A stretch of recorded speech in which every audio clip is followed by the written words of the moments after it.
Compartilhar com vocês um pouquinho daquilo que Deus tem feito na minha vida nesse tempo.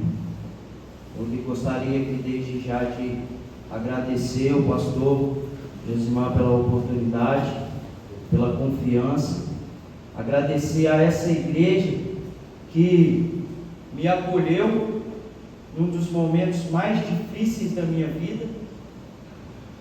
Quando eu cheguei aqui, eu ainda estava num processo de recuperação, eu ainda tinha traumas, eu ainda estava reconquistando coisas, eu ainda estava reencontrando sonhos, eu ainda estava ressignificando a minha vida.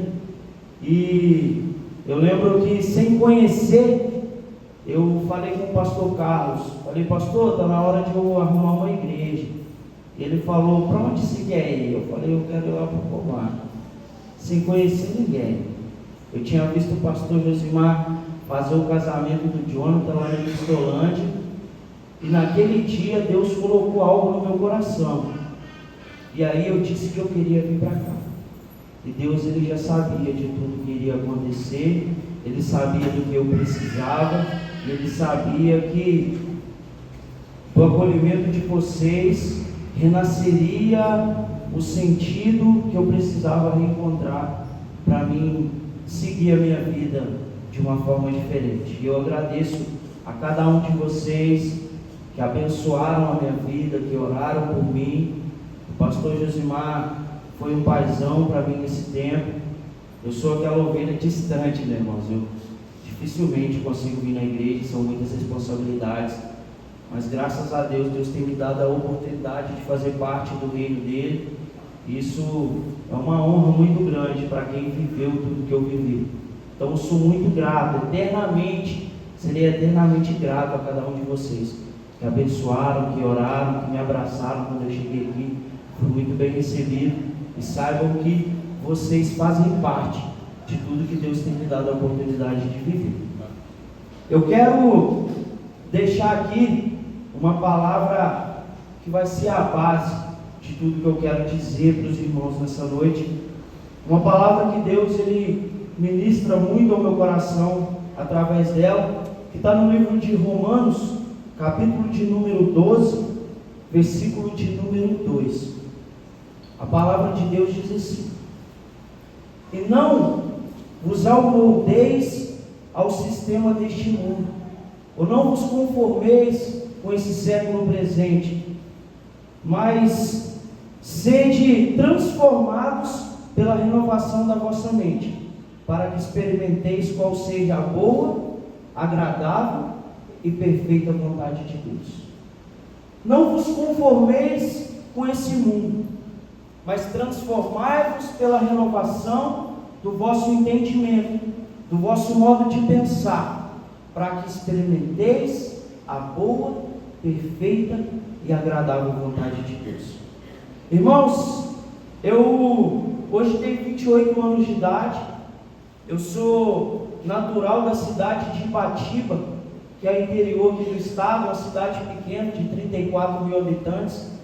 Eu sou nascido e fui criado lá durante a maior parte da minha vida. Eu sou filho de pais separados, fui criado com a minha avó paterna, e eu lembro que eu sempre carreguei alguns traumas, algumas dores e dúvidas de o porquê de eu não ter sido criado com os meus pais. Não sabia eu que esse sentimento não totalmente descoberto ou não entendido por mim, porque eu não sabia ao certo tudo aquilo que eu sentia naquela época, porque eu era muito novo. Mas eu lembro que eu sempre me perguntava em algumas ocasiões: por que o meu pai e a minha mãe não me criaram? Muitas vezes eu me perguntava por que a minha avó, que ia nas minhas reuniões de pais, na escola, por que os meus pais optaram a não cuidar de mim. Aquilo foi gerando em mim alguns traumas, algumas dúvidas. E eu lembro que a minha vida foi passando, e eu comecei, há um pouco tempo, conviver com o meu pai. Mas o meu pai, ele era alcoólatra e dependente químico. E eu presenciei por muitas vezes o uso de drogas do meu pai. Eu não sabia ao certo o que estava acontecendo, eu não sabia ao certo o que era tudo aquilo, mas também não sabia que futuramente algumas daquelas coisas refletiriam na minha vida. Eu lembro que aos 13 anos de idade, eu tive o meu primeiro contato com o álcool, entendendo que eu sou a 4ª geração de alcoólatras da minha família. Meu bisavô, meu avô, meu pai, e eu me tornaria a 4ª geração daquele ciclo de desgraça da minha família. Eu uso essa palavra porque eu entendia que aquilo causava diversos problemas lá em casa. Eu entendia que muitas das dificuldades que muitas vezes eu presenciei eram causados pelos vícios dos meus familiares antigamente. Meu pai, minhas tias, avós, e eu tenho muitos familiares com esse problema de alcoolismo. Eu sempre falei, eu comentei com as pessoas depois de entender sobre o assunto que a doença hereditária da minha família é o alcoolismo, porque lá o povo gosta demais de beber uma cachaça. E eu não entendi ao certo naquela época o que estava acontecendo. Eu lembro que quando eu tinha 13 anos que eu tive aquele primeiro contato, aquilo para mim foi algo muito interessante. Eu não me entreguei naquela época, porque eu ainda tinha outros planos, outras coisas na minha mente, mas eu fui seguindo a vida, sem saber que aquilo acarretaria um ciclo de destruição, para mim e para tudo aquilo que Deus colocaria na minha mão. Aos 14 anos de idade eu conheci a palavra de Deus.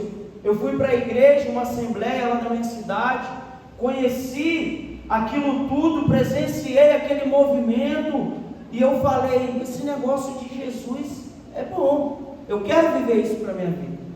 E aí eu comecei a ir para a igreja. Aos 15 anos de idade eu era líder de jovens, eu me batizei, fui consagrado a obreiro, né? Porque a assembleia ela tem essa consagração, e eu fui para a liderança daquele ministério, e ainda sendo adolescente eu já liderava jovens. Os homens de Deus que estavam ao meu lado, que me acompanhavam, observaram que eu era vocacionado e botaram algumas responsabilidades sobre mim. Aos 16 anos eu conheci uma moça, iniciei um relacionamento, e o meu pastor falava que crente tem que casar depressa, não pode namorar muito não. Eu noivei dia 1º de maio de 2012. Noivei dia 1º de maio, namorei dia 1º de abril, noivei dia 1º de agosto e casei dia 1º de novembro. Foi tudo muito rápido. E eu falei, é isso que eu quero para a minha vida, eu vou ser feliz para sempre. E eu segui, irmão, só que aquele ser feliz para sempre, eu ainda não tinha entendido que eu ia ter que viver depois. Eu não tinha entendido que eu ia ter que abrir mão das minhas saídas, de muitas das coisas que eu gostava. Eu não tinha pensado que eu não poderia mais conviver no meu ciclo de amizade como eu convivia antes. Eu não tinha pensado que eu ia ter que sustentar uma casa. Eu não tinha pensado que a minha mulher, eu ia chegar cansado do trabalho, eu ia ter que ajudar a lavar vasilha, arrumar a casa. Eu não tinha pensado nesses detalhes. E eu lembro que um dia eu acordei e falei, meu Deus, quanta coisa que eu tenho na vida hoje, né? Eu estou casado, eu sou líder de jovens, tenho um monte de responsabilidade. Só que eu entendi, eu percebi que eu ainda não tinha estrutura para aquilo tudo. Foi então que, depois de Deus deixar claro para mim que Ele tinha um ministério na minha vida, Satanás voltou a soprar as drogas no meu caminho. Aos 17 anos de idade, eu voltei a ter um contato com o álcool, depois de uma crise no meu relacionamento. Eu saí, tive contato com o álcool, e nesse dia de contato com o álcool, eu tive o meu primeiro contato com a cocaína. Aquilo foi algo muito novo para mim, foi algo muito diferente, só que foi uma sensação inexplicável. E eu comecei a tentar associar a droga à minha vida. Por quê? Eu não posso sair da igreja, porque senão o negócio vai bagunçar tudo. Mas eu também gostei de usar droga. E Satanás me auto-sabotou que eu poderia associar as coisas. E aí eu fui dando passos e na minha mente eu decidi que eu seria um cristão que usava droga. E o inimigo me auto-sabotou que eu não estava fazendo mal para ninguém, a não ser para mim mesmo. Muitas vezes nós temos esse pensamento de tomar algumas atitudes e pensar, eu só estou fazendo mal para mim, sem pensar que em volta de nós tem uma porção de pessoas que nos amam, que dependem de nós, que fazem parte da nossa vida e que vão sofrer com aquelas coisas que estamos escolhendo. E foi aí que eu comecei a caminhar a passos largos para uma vida de destruição. Foi quando eu me deparei com um jovem que tinha profissões, que tinha uma estrutura financeira, uma vida financeira equilibrada. Eu tinha uma família cristã, tirando meu pai, que tinha aquela vida louca dele, o resto da minha família é toda cristã. Então eu tinha tudo que aos nossos olhos um homem precisa para ser feliz. E foi quando eu comecei a presenciar tudo aquilo se distanciando de mim. A droga, ela tomou uma proporção tão grande na minha vida que eu não tinha mais condição de amar, eu não tinha mais condição de cuidar, eu perdi a percepção do que era certo, do que era errado, do que me fazia bem ou do que me fazia mal, e eu só pensava em manter o vício que gritava dentro de mim. O meu casamento começou a ser destruído, o meu ministério acabou, porque Satanás ele é assim, ele bota um desejo no nosso coração, dá munição para a gente efetuar, e depois que você faz o que ele pôs no seu coração, ele te dá uma rasteira, te acusa e te põe envergonhado na frente de todo mundo. A igreja que me via pregar começou a passar e me ver nos bares bebendo. Os jovens que eu liderava começaram a passar e me ver saindo da boca de fumo comprando droga. Aquilo me causava uma vergonha tão profunda que eu comecei a entrar num estado de depressão. E aí eu comecei a culpar Deus por aquilo que eu estava vivendo. Porque nós temos uma inclinação danada para botar a culpa dos nossos erros em Deus. Nós esquecemos que Deus nos deu a liberdade de escolha. A lei da semeadura ela é muito clara na Bíblia e ela me diz que tudo aquilo que eu plantar, eu vou ter que colher. Você já viu alguém jogar feijão numa couve e nascer milho? Não tem como. Você plantou feijão, vai colher feijão. Eu me iludi naquilo que o inimigo colocou no meu coração, meu ministério foi, meu casamento começou a se destruir. Eu já não conseguia mais administrar a minha vida profissional, o meu dinheiro já não era mais o suficiente para bancar a minha vida, a minha casa, a minha família e a minha drogadição. Só que aí uma mente sabotada pela droga, ao invés de cuidar da casa, eu preferi usar droga. E aí foi gerando um monte de outros problemas, e eu fui presenciando a minha vida toda escorrer por um ralo. O casamento acabou, eu comecei a ter contato com drogas mais fortes, o meu caráter totalmente deformado pelo pecado, porque o pecado ele se instala na nossa vida e vai sugando as nossas forças de uma forma que a gente não perceba até que o resultado dele chegue. O pecado que o inimigo põe no nosso coração para a gente praticar, ele é só um investimento, porque o resultado final é a morte. Porque é isso que a Bíblia nos ensina. O pecado gera a morte. O salário do pecado é a morte. E aí eu comecei a morrer nos estágios que a gente presencia que uma vida de pecado causa. Primeiro você morre espiritualmente, se afasta de Deus, um homem longe de Deus já não é capaz por si só de entender o que ele realmente tem que fazer. Porque a Bíblia nos diz que o Espírito Santo é quem nos convence do pecado, da justiça e do juízo. E não tendo mais a presença de Deus na minha vida, eu não tinha percepção das escolhas que eu tinha que fazer. A droga tomou uma proporção muito grande. Eu passei por 6 overdoses, de ficar em coma no hospital e o doutor falar com a minha família que talvez eu não voltasse. Mas aprove Deus que eu voltasse, eu não tenho nenhuma sequela disso. A minha vida foi se destruindo ao longo do tempo, tudo foi se desvaindo, tudo foi se perdendo. Eu não tinha mais capacidade de cuidar de ninguém. Eu não tinha mais capacidade de ter uma vida feliz. E eu comecei agora a missão de tentar tirar a droga da minha vida. Só que a proporção já era muito grande. E eu comecei. Perdia tudo. Vou para a igreja, porque Deus pode me dar de novo. Eu ia para a igreja. Quando Deus me entregava tudo de novo, eu não precisava mais de Deus. Vou voltar lá para o mundo. Eu entrei num ciclo destrutivo da minha vida. De um mês eu estava mal, você passava e me via lá na igreja pregando. Depois que eu conquistava tudo de novo, eu voltava para a vida de antes. Eu entendi que eu estava buscando a Deus, porque só Ele podia me dar o que eu precisava. Mas depois que Ele me dava o que eu precisava, eu não precisava mais de Deus. A tendência a ir para a igreja pela nossa destruição, ir para a igreja porque está no fundo de poço, ir para a igreja porque não vê solução para a sua vida, não tem nada de errado nisso, porque realmente Deus pode transformar a sua vida. O que a gente não pode é se manter na igreja, porque Deus pode nos dar alguma coisa. Eu ia movido pelas minhas perdas, quando eu conquistava eu não precisava mais, voltava para o fundo do poço. E a minha vida virou esse ciclo.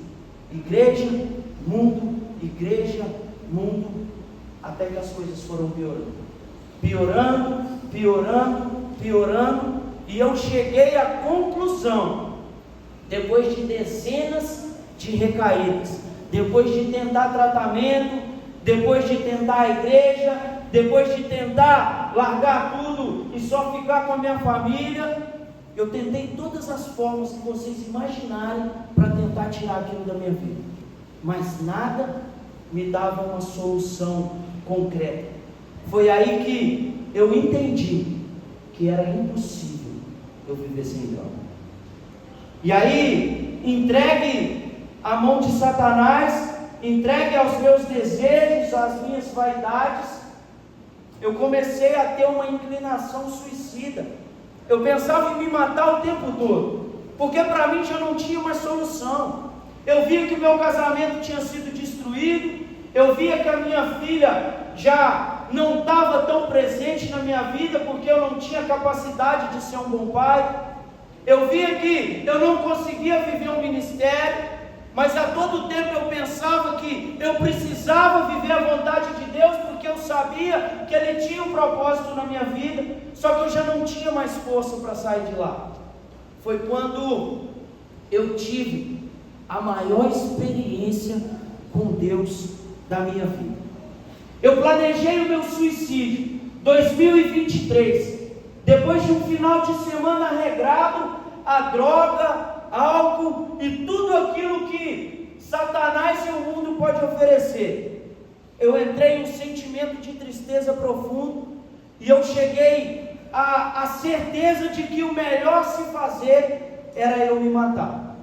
Eu sabia que eu não conseguia mais firmar na igreja, eu sabia que eu não conseguia sair daquela sozinho. Eu já tinha me internado na Cristolândia em 2019, aquilo ali não tinha funcionado. Eu já tinha tentado outros tipos de tratamentos, psiquiátricos, remédios, psicotrópicos, tudo que vocês imaginaram. A minha esperança acabou, porque nada funcionou. Eu decretei que eu iria receber na sexta-feira, eu ia pegar minha filha, passar o final de semana com ela, na segunda-feira eu levaria ela para o colégio, compraria tudo que eu tivesse em droga, e quando eu usasse, o desejo viesse, eu ia tirar a minha vida. E assim eu fui caminhando, segunda, terça, na quarta-feira eu não consegui trabalhar e acordei numa angústia terrível. Eu tinha algo dentro de mim queimando que eu não conseguia explicar. No fundo eu sabia que Deus queria falar alguma coisa comigo, mas eu não queria orar. E aí eu levantei, fui no banheiro, E quando eu estou voltando do banheiro, que eu entrei no meu quarto, eu perdi o movimento das minhas duas pernas. E eu caí de joelho no chão. E eu falei: Senhor, o Senhor está querendo falar alguma coisa comigo, mas não está me dando escolha. A minha esperança acabou. Mas se o Senhor tem algo a me dizer, fala comigo então. Foi quando o Espírito Santo de Deus ministrou o meu coração. Romanos 8:38. Porque estou bem certo que nem a vida, nem a morte, nem os anjos, nem principados, nem potestades, nem o presente, nem o porvir, nem a altura e nem a profundidade, nada poderá nos separar do amor de Deus que foi nos concedido através de Cristo Jesus. Naquele momento eu falei: Senhor, eu não sei mais o que eu faço, mas se o Senhor está ministrando ao meu coração e existe uma solução para a minha vida, me dá a oportunidade, me mostra e confirma hoje que o Senhor tem algo para mim. Se o Senhor me dá uma chance, Pai, de sair dessa situação, eu vou doar minha vida para o Teu reino.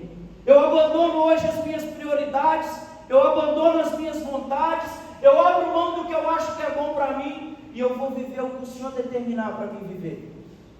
Liguei para Cristolândia, irmãos. Primeira ligação, 82 pessoas na fila de espera. É impossível você vir para cá agora, você vai ter que esperar. Liguei para outra pessoa, também falou a mesma coisa. Não vai ter como, posso tentar em outro estado. Liguei para a terceira pessoa, falou a mesma coisa. Liguei para a quarta, ela falou a mesma coisa. Foi quando eu desliguei o celular e falei: Pai, o Senhor abre porta onde não tem. Se é o Senhor que falou comigo, o Senhor vai me colocar lá na Cristolândia, eu não sei como. E eu fiz a minha quinta ou sexta ligação. Eu lembro que o missionário atendeu e falou assim: Igor, eu falei: eu sei, tem 80 pessoas na fila de espera, é quase impossível voltar para eu ir para aí agora. Ele falou: mas eu conheço um Deus que é dono desse lugar, que abre porta onde não tem. E eu desliguei o celular e falei: Pai, está na sua mão a minha vida. 2 horas depois meu telefone tocou e o missionário falou: Igor, eu não sei te explicar como, mas pega a sua bolsa e vem para cá, porque tem uma vaga para você. Naquele momento eu joguei as minhas coisas na mala, passei um tempo com a minha filha, peguei um ônibus e vim para Cristolândia. Primeiro, 30 de agosto de 2023. Eu cheguei nos portões da Cristolândia totalmente sem perspectiva de vida. A oportunidade do recomeço, ela é dada por Deus, mas ela não é fácil. Ela não é fácil porque você sabe que você está vivendo um monte de coisas ruins que foram consequências das suas escolhas erradas. E como recomeçar, como mudar a rota, como fazer algo que você já tentou tantas vezes dar certo e não deu. E aí foi que eu entrei pelos portões e quando eu sentei no muro assim, que tem lá na farmácia da Cristolândia, Deus trouxe mais uma historinha bíblica ao meu coração. Lembra de Jonas, irmãos? Jonas, ele era um homem de Deus. Jonas, ele conhecia Deus. Só que Deus, a Bíblia diz que a palavra de Deus vem a Jonas e diz assim: Jonas, entra no barco, vai para Nínive e prega contra aquela cidade, que o pecado deles chegou até a mim. Estudiosos afirmam, irmãos, que Jonas, ele tinha traumas do povo de Nínive. Aquele povo tinha perseguido a família de Jonas, matado a família de Jonas e feito alguns males para ele, e ele tinha traumas disso.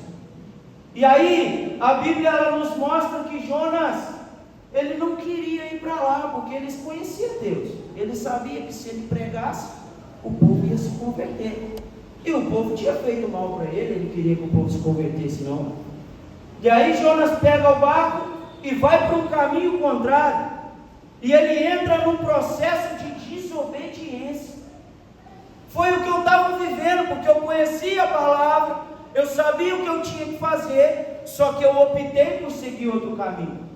E aí Jonas vai, entra no barco, vai para o caminho contrário. A Bíblia diz que a tempestade abate sobre o barco começa a encher de água, o povo começa a jogar tudo que está dentro do barco fora, para ver se o barco não afundava. O pecado de Jonas prejudicando as pessoas que estavam ao redor dele.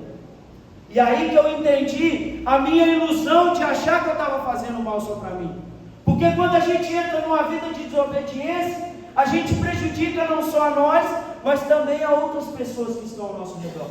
E aí Jonas prejudica o povo, eles jogaram tudo fora. Aí o cara do barco, o capitão do barco desce, Jonas está lá no cantinho, vilando, dormindo, sabendo que ele era o culpado do que estava acontecendo. E ele falou: não, a culpa é minha aqui, ó, joga eu para lá, fora do barco, que a tempestade para. O povo já tinha orado para tudo quanto é Deus, já tinha jogado tudo fora, já estava caçando. O que eu vou fazer para o barco não afundar? Jogou Jonas no mar, a tempestade cessou. A Bíblia nos mostra que o peixe vem, engole Jonas, e Jonas lá no ventre do peixe, 3 dias, capítulo 2, Jonas clama a Deus por misericórdia. E aí a Bíblia diz que Jonas diz: na minha angústia eu clamei ao Senhor, lá no fundo do poço, no inferno, e Deus ouviu a voz de Jonas. E aí ele vai guiando o peixe, e o peixe vai e joga Jonas lá na praia de novo. A praia era o recomeço de Jonas, e a Cristolândia era o meu recomeço. Só que no recomeço Jonas estava sujo, todo vomitado, no estômago do peixe, fedendo, cheio de trauma, porque ele sabia que ele tinha passado aquele problemão todo por causa da desobediência dele. Mas ele estava no recomeço, era a oportunidade de Deus, mas não era fácil, porque agora tinha desafios. Ele tinha que voltar para o caminho e fazer o que ele sabia que tinha que ter feito antes e não fez. E a Bíblia diz que Jonas vai para Nínive, prega, e naquele dia mais de 120.000 pessoas se convertem a Deus. Então, eu estava agora numa situação bem parecida com a de Jonas. Estava sujo, cheio de pecado, cheio de destruição, desesperançoso. Para mim nada ia dar certo, mas eu estava na oportunidade que Deus tinha me dado do recomeço. E aí eu comecei a caminhar na Cristolândia. E lembro que, diante das dificuldades que eu passava, eu sempre falava: Deus, como que isso aqui vai dar certo agora, se da outra vez não deu? Eu já sei o que eu vou viver, eu sei o que eles vão pregar para mim, eu sei o que eles vão me ensinar, eu já conheço esse processo, da outra vez não funcionou, por que agora vai funcionar? Porque eu ainda não tinha entendido que quem precisava mudar era eu. Não era sobre o ambiente, era sobre eu entender que eu precisava viver uma metanoia, uma transformação de entendimento. E aí, eu lembro que eu estava num dos quartos da Cristolândia, 1 mês e pouco depois de lá, foi quando o Espírito Santo de Deus ministrou de novo ao meu coração. Eu estava lendo o Evangelho de Mateus, eu já tinha lido o Novo Testamento, eu voltei lá e estava começando de novo, e eu lembro que naquele dia, sentado na cama, bem triste, eu lendo o Evangelho de Mateus, eu travei e a minha mente se desligou de tudo, e o Espírito Santo de Deus começou a ministrar no meu coração. Ô Igor, você está vendo aí, quando Jesus estava no seu ministério, caminhando pela terra, que ele fez alguns milagres? Tem um cego aí que se encontrou com ele, foi curado e nunca mais voltou a ser cego. Tem um paralítico aí que tinha 38 anos que estava esperando. Ele se encontrou com Jesus, ele foi curado e ele nunca mais voltou a ser paralítico. Está vendo aí essa mulher que tinha 12 anos sofrendo com fluxo de sangue? E ela já tinha gastado tudo que tem com a medicina e nada solucionava o problema dela. Ela se encontrou com Jesus, só tocou na pontinha da veste dele, foi curado do fluxo de sangue e ele nunca mais voltou para ela. Está vendo aí que tem uma porção de leprosos que se encontraram com Jesus e eles foram curados e a lepra nunca mais voltou para eles, porque que eu precisava era me encontrar com Jesus. Eu vivia em ambientes que Deus estava, eu vivia no meio de homens de Deus, mas eu não tinha me encontrado com Jesus de verdade. Existe uma diferença, irmãos, grande, mas muito grande, entre frequentar a igreja, ler Bíblia e ser convertido a Jesus. Porque é muito fácil, tem um montão de gente que leu a Bíblia de canto a canto e nesse exato momento está vivendo uma vida de perdição. Tem um monte de gente dentro da igreja, com seu casamento destruído, em depressão, com a vida bagunçada e nada para ele está dando certo. Porque ele está onde Jesus está, mas ele não se encontrou com Jesus. E eu entendi que eu precisava me encontrar com o único homem que podia mudar a minha história. E agora eu comecei uma jornada de entender o que eu precisava fazer, estando no mesmo ambiente, mas vivendo uma história diferente. E aí, essa palavra de Romanos 12 veio ao meu coração um dia lendo. E eu entendi que quem tinha me colocado na droga era eu. Quem tinha acarretado todas aquelas circunstâncias sobre a minha vida era eu. Então quem tinha a responsabilidade de me tirar de lá era eu. A minha mente precisava ser transformada. Eu tinha que parar com esse pensamento de que meu casamento acabou, a minha vida foi destruída, eu perdi carro, eu perdi casa, eu perdi a esperança, e a minha vida é essa, e não tem solução para mim. Eu precisava entender que eu passei por tudo aquilo, mas que Deus tinha me dado a oportunidade de viver uma história diferente.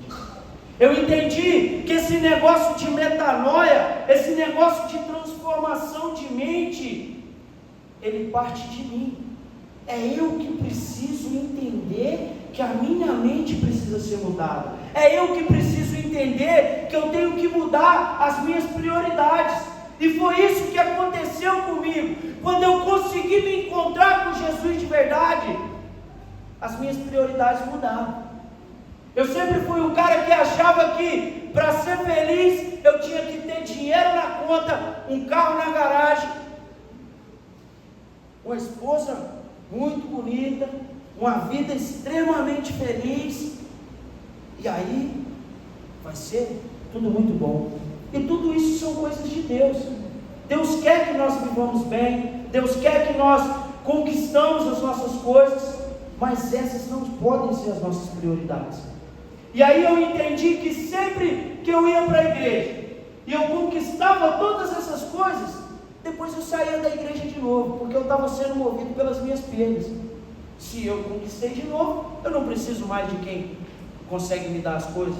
E eu me afasto de Deus, eu volto para Deus, e eu perco, e eu ganho, eu chego lá em cima, eu volto lá embaixo, estou em primeiro na fila, eu volto lá no final de novo, e vira aquele ciclo, e eu caminho, vejo a vida de todo mundo indo para frente, mas a minha não vai.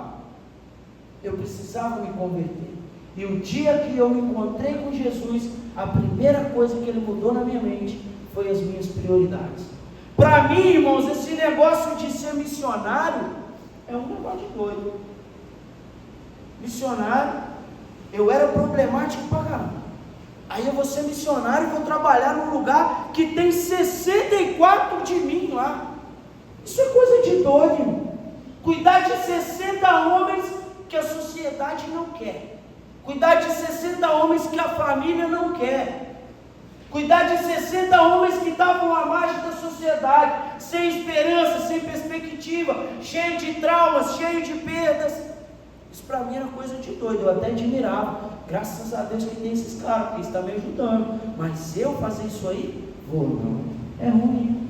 E aí eu comecei a vivenciar coisas, e a minha mente começou a mudar, e eu comecei a admirar o que aqueles caras estavam fazendo. E aí eu comecei a pensar assim: por que esses caras estão aqui cuidando da gente? E minha mãe me quer?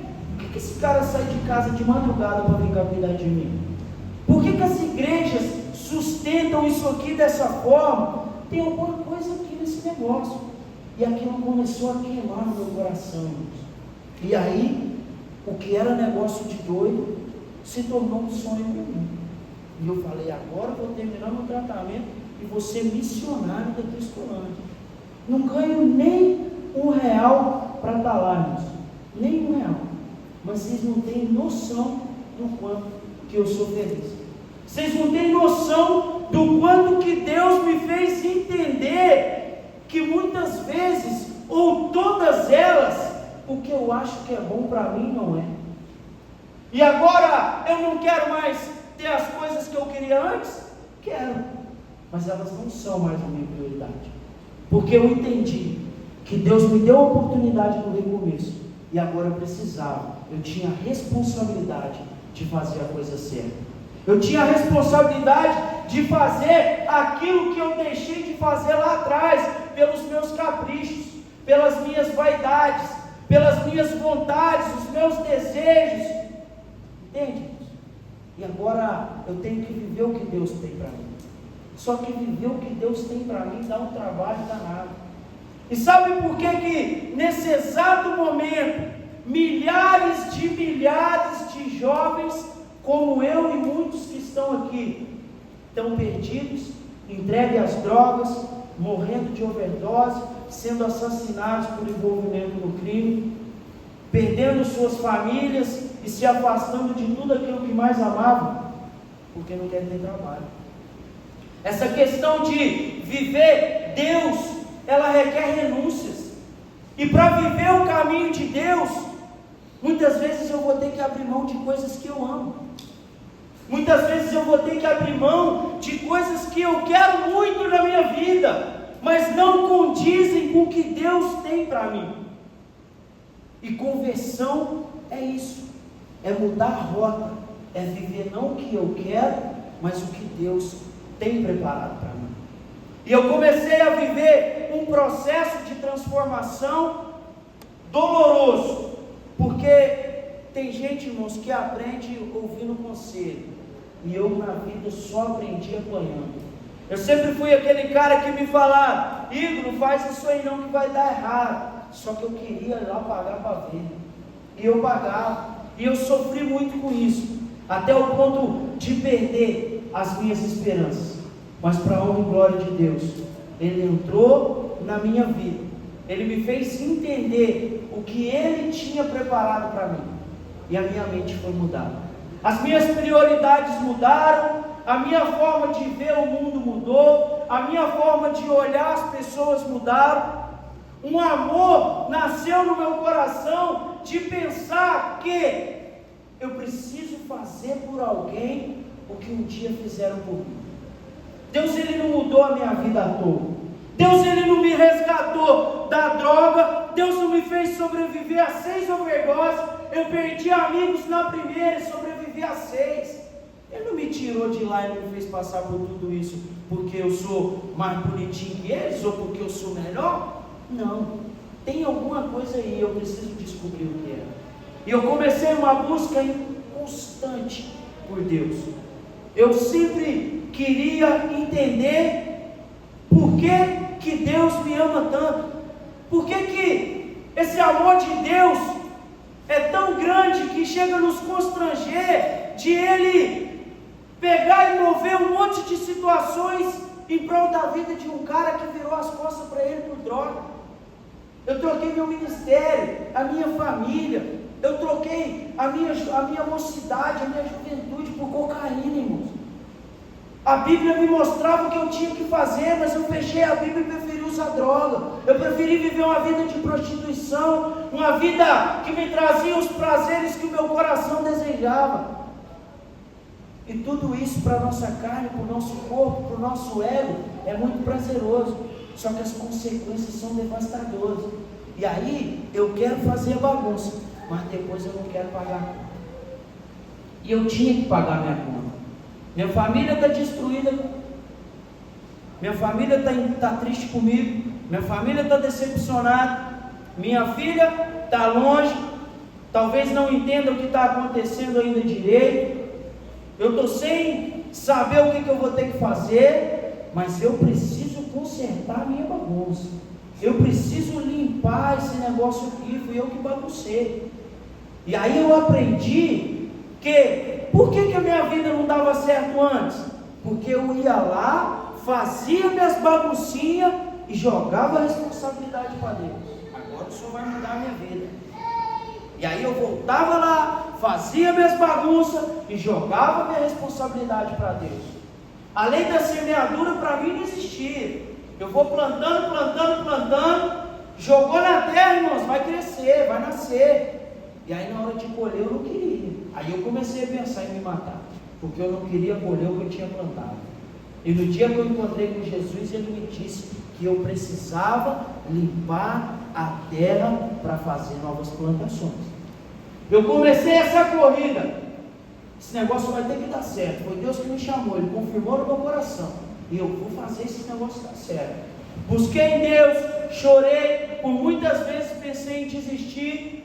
Só que Deus, Ele usa as coisas que a gente fala para depois nos confrontar. E quando eu entrei lá na Cristolândia, que eu estava recomeçando aquela história toda, eu falei assim com o pastor: pastor, eu vou ser missionário. Deus colocou isso no meu coração aí. E nada e nem ninguém vai me fazer voltar atrás. E aí tinha dia que eu entrava em crise e eu corria lá na frente para pedir para ir embora. Na hora que eu estava chegando no escritório, Deus falava assim: e o nada e nem ninguém vai te fazer voltar atrás? Já vai desistir de novo? Aí eu virava as costas chorando, voltava para o meu quarto e entendia que eu estava fazendo a escolha errada. Eu passei a ter relacionamento com Deus, irmãos. Eu passei a ouvir a voz de Deus de uma forma muito clara.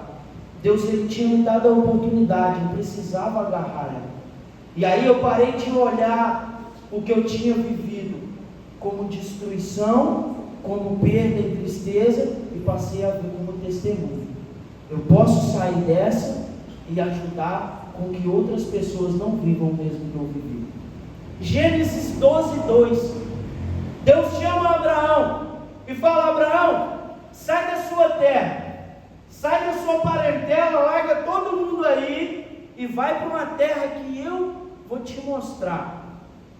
Eu vou fazer de você uma grande nação.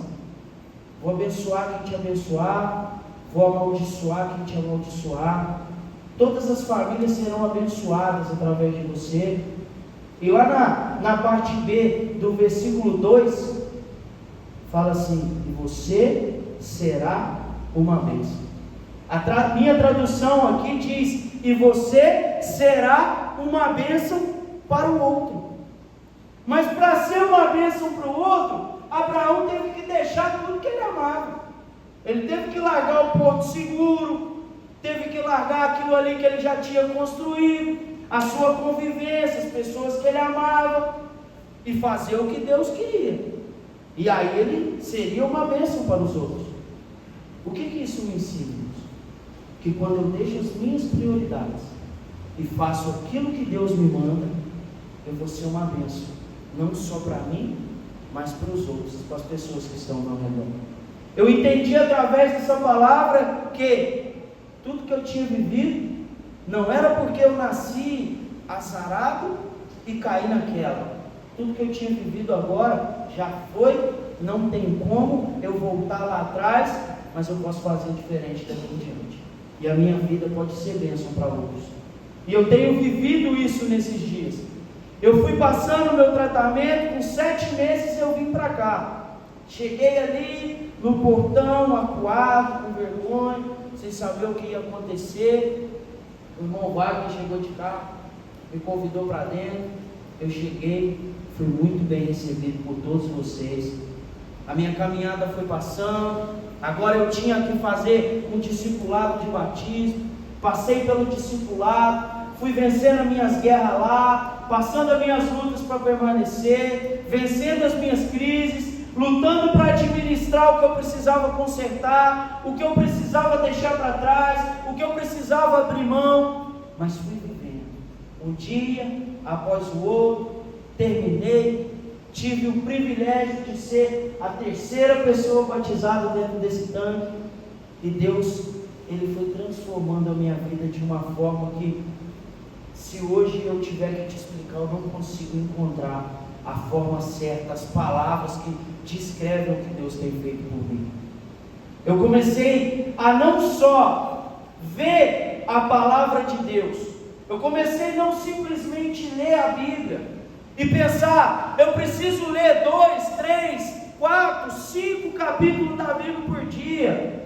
Não, se você ler é bênção, é muito bênção. Se eu conseguir ler 5 capítulos da Bíblia por dia, é muito bom. Se você ler mais ainda, melhor ainda.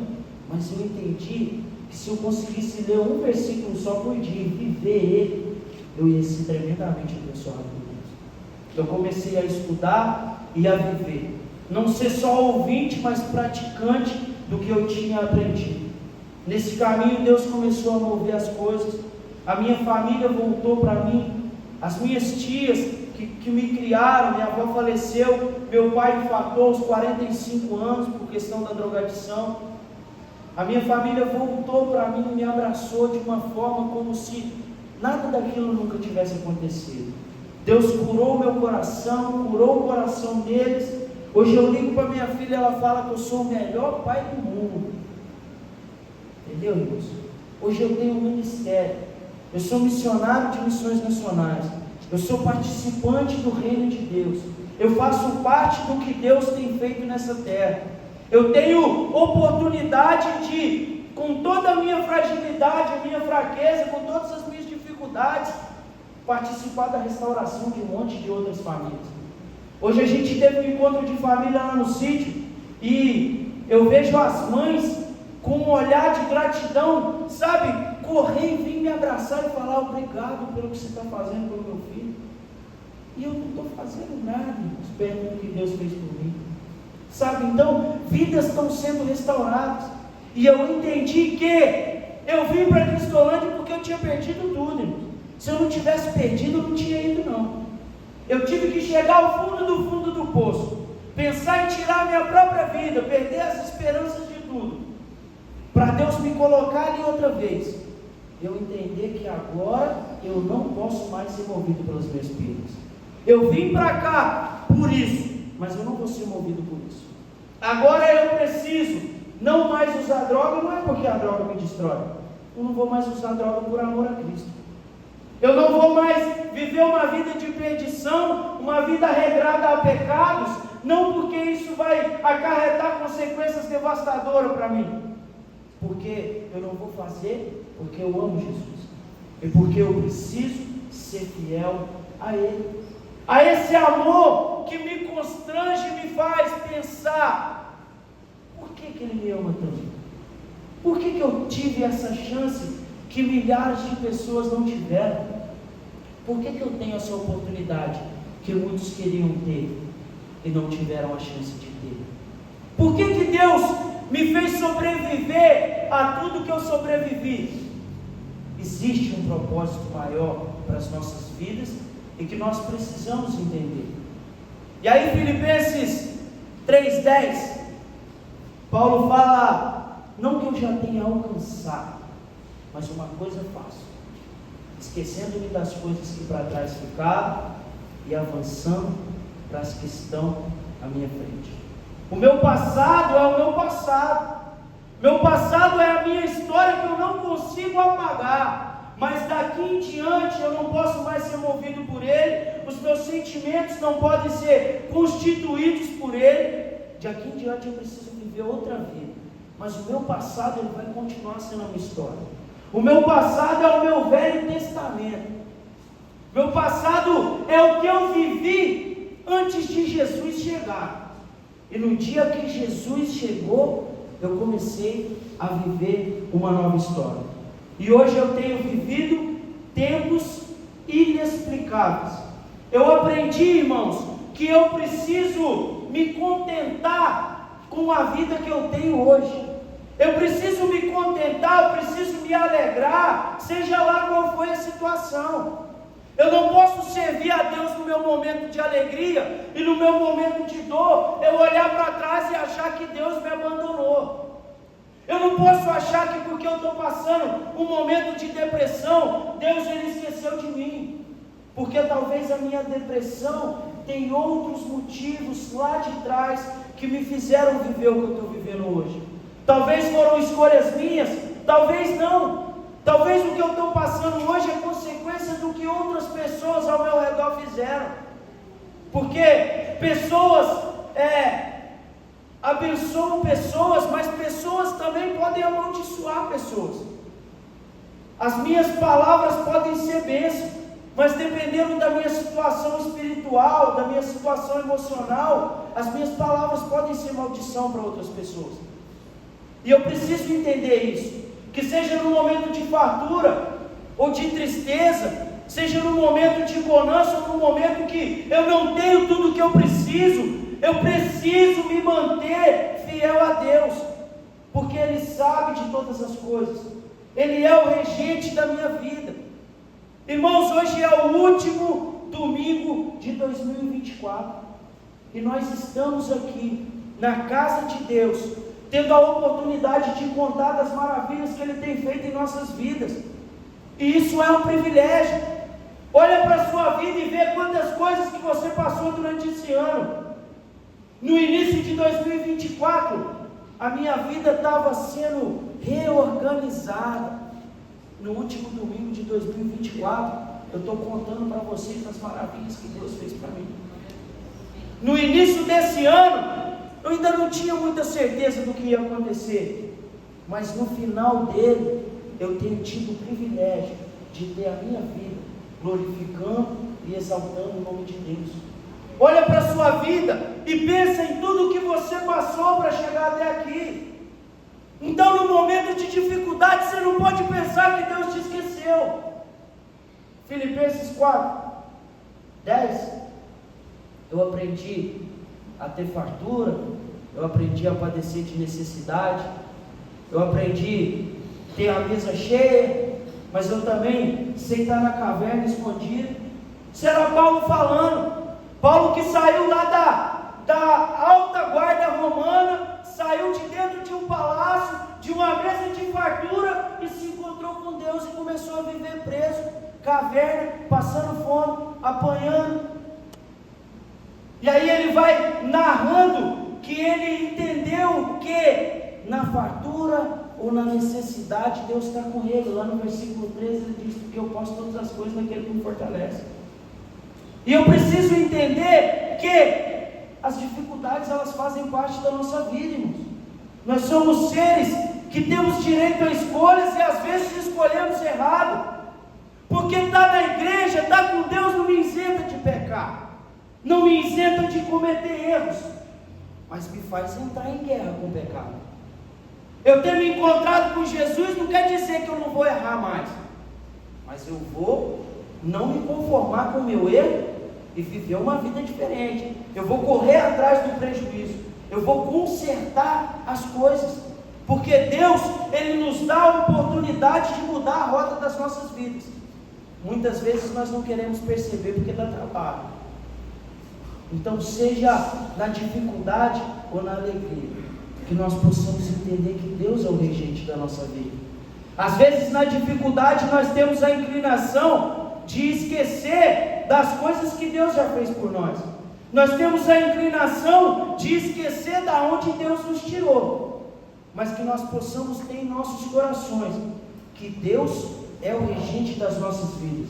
Não dá ibope para Satanás, que veio para matar, roubar e destruir. Eu entro na dificuldade e falo: se é Satanás que está me provando, eu estou dando ibope para o inimigo, porque talvez, ou eu tenho a certeza de que a maioria das dificuldades que nós vivemos é Deus querendo nos ensinar alguma coisa.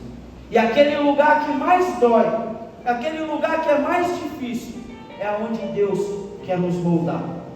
E aí nós passamos a compreender que se Deus é o regente da minha vida e tem o controle de todas as coisas, o que Deus está querendo me ensinar nessa dificuldade? O que Deus está querendo me mostrar nesse momento difícil? O que Deus está querendo que eu aprenda nesse momento aqui que aos meus olhos nem tem solução, mas Deus está querendo me ensinar alguma coisa, porque Ele sempre estará me preparando para um propósito maior, ser bênção na vida do outro. Irmãos, eu me encontrei com Jesus, eu entendi que a minha vida, ela seria transformada através dali. Mas eu preciso fazer a minha parte. Você já viu Jesus lá no ministério dele, lá nos evangelhos, curando dor de dente? Unha encravada, dor de cabeça? Não, isso aí a gente resolve com remedinho. Aí a gente resolve com dentista. Isso aí a gente resolve com analgésico. Tudo que Jesus fez pelas pessoas, elas eram impossíveis de fazer por si próprias. Jesus curou um cego que não poderia enxergar por sua conta. Jesus curou um leproso que não poderia se curar por sua conta própria. Jesus curou o paralítico. Ele estava tentando lá no campo, só que quando ele chegava já tinha ido gente na frente. Mas Jesus se encontrou com ele. A mulher do fluxo de sangue, ela tinha feito tudo. A Bíblia diz que ela tinha gastado tudo. Ela tinha uma vida abastada financeiramente. Ela gastou tudo tentando resolver o seu problema. E ela não conseguiu. Aí Jesus passou, ela encostou na orla da veste e foi curado. Jesus faz por nós aquilo que nós não podemos fazer sozinhos. E eu entendi isso. Eu entendi que quem me pôs na droga era eu, e quem ia me manter longe dela era eu. Eu entendi que por amor a Cristo eu conseguiria. Eu posso vencer. Eu sou capaz. Porque Deus não vai abrir o céu. Eu até digo que Ele podia abrir o céu e falar: Igor, de hoje em diante você não é mais viciado em nada. A medicina ensina, irmãos, e ela prova isso, que o vício é algo incurável, progressivo e fatal. O vício não tem cura. Uma vez dependente químico, sempre até o final da vida dependente químico. Mas eu posso me manter longe disso. Eu posso viver uma vida diferente, por amor a Cristo, por força de vontade. Porque se Deus instalasse o dedo e falasse: acabou, de agora em diante acabou, vai ficar facinho para você, ia ser legal. Confesso que ia ser legal, porque é dolorosa a caminhada. Mas eu aprendi que eu preciso fazer a minha parte. Eu aprendi que quem me mantém fora daquele mundo sou eu. Quem me mantém longe do pecado sou eu. Quem tira o que me destrói da minha vida sou eu. E no meio dessa caminhada, as coisas que Deus vê e fala: aquilo ali Ele não vai conseguir fazer sozinho, eu vou ajudar. E aí Deus nos ajuda. Mas nós precisamos fazer a nossa parte. Nós temos a nossa porção do nosso milagre. Deus é fiel, é justo, é verdadeiro, e Ele é capaz de transformar toda e qualquer situação que você esteja vivendo. Mas para isso você precisa dar um passo. Para isso você precisa entender. Para isso você precisa fazer a sua parte. Para isso você precisa entender que não importa o passado que você viveu, nem a vida, nem a morte. Deus vai nos extremos. Tudo que está narrado aí são extremos, são algo que foge do nosso controle. A vida, a morte, a altura, a profundidade, anjos, principados, potestades, presente, porvir, tudo isso foge do nosso controle. Mas nada disso pode nos separar do amor de Deus que foi nos concedido por Cristo Jesus. Nós temos que nos ver como seres que estão sendo preparados para morar no céu. Apocalipse diz que as ruas são de ouro, os muros de pedras preciosas. Imagina o nosso quarto. Se a rua é de ouro, imagina o nosso quarto. E hoje eu me vejo assim: eu vou morar no céu, num lugar bonito, Deus preparou para mim. Ele foi, quando ele foi, ele falou: eu vou vos preparar lugar, e quando estiver preparado, eu vou voltar para buscar vocês, porque eu quero que vocês estejam em Deus todo o tempo. Eu sou morador do céu, eu estou me preparando para lá. E hoje eu me vejo assim, como um homem que não pode se vender pelo pecado. Por mais que eu cometa erros, falhas, porque eu sou pecador e não é pouco, eu não posso me conformar com o pecado. Eu entro em guerra com ele, eu luto, eu vou vencer, depois eu vou errar de novo, mas eu vou vencer.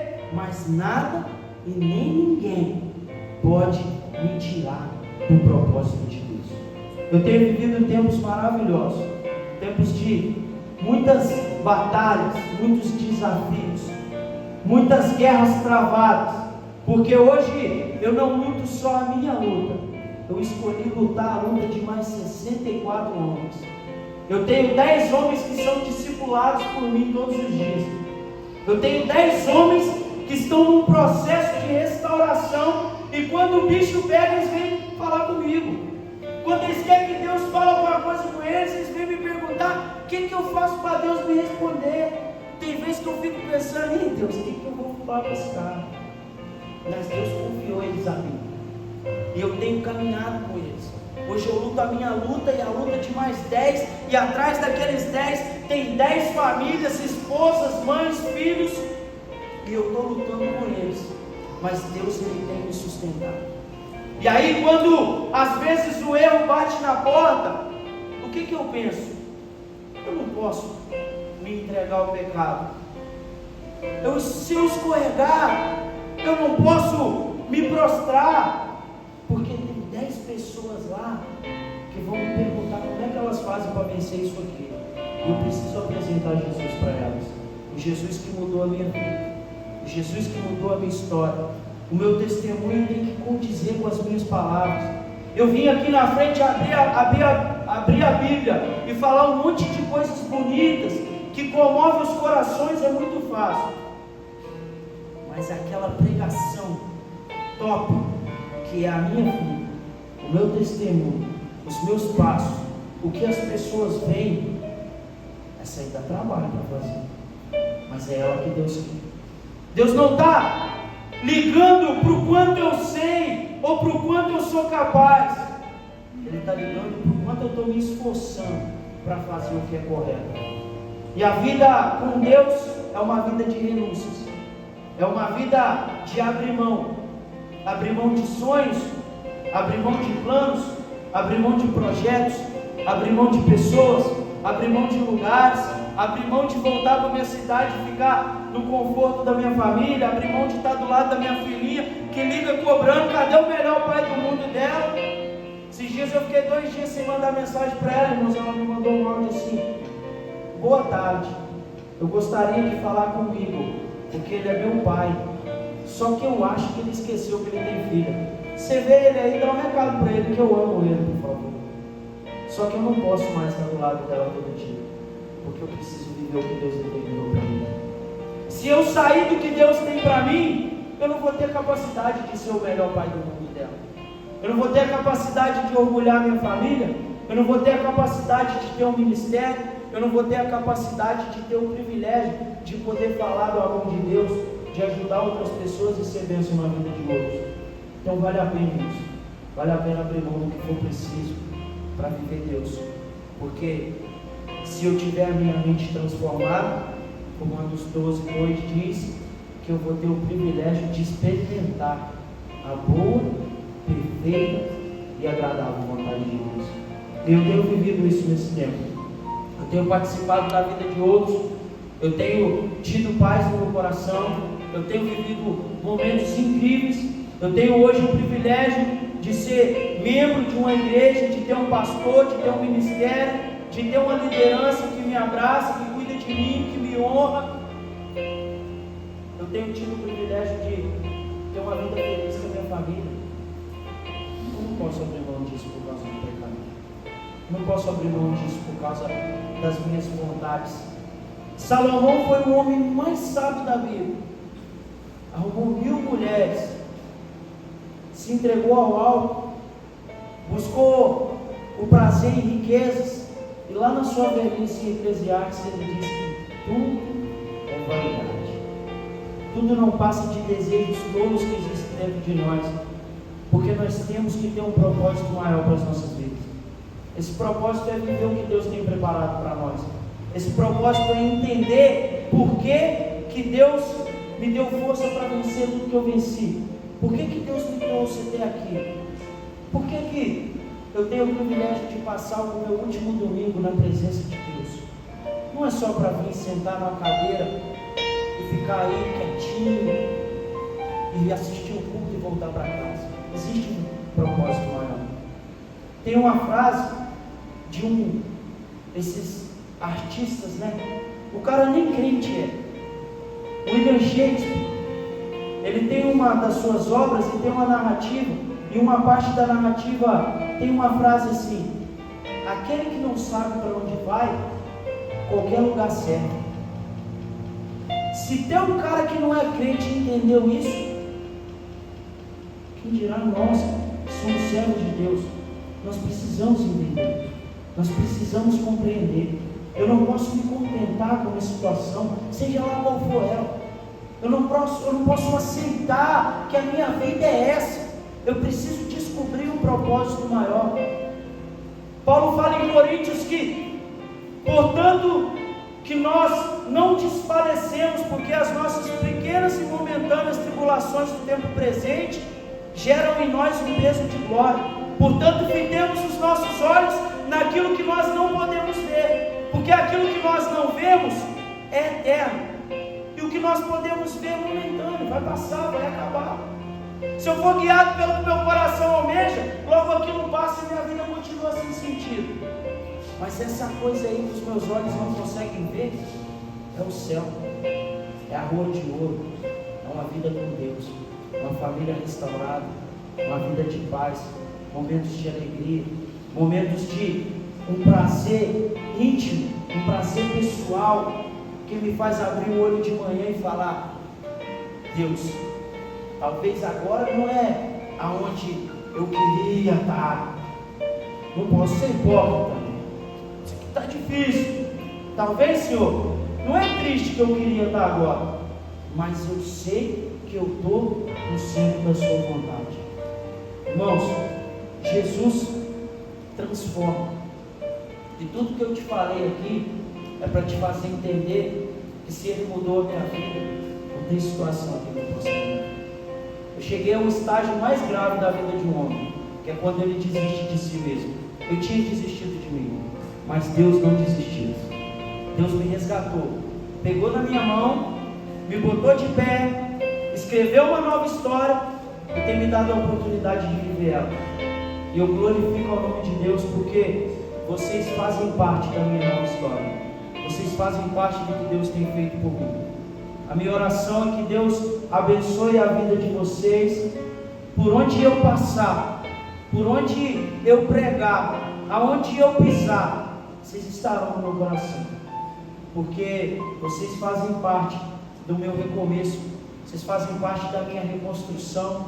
Vocês fazem parte da oportunidade difícil que eu passei, mas foi Deus que me deu, eu agarrei e eu estou abraçado com Jesus, e nada e nem ninguém me faz voltar atrás.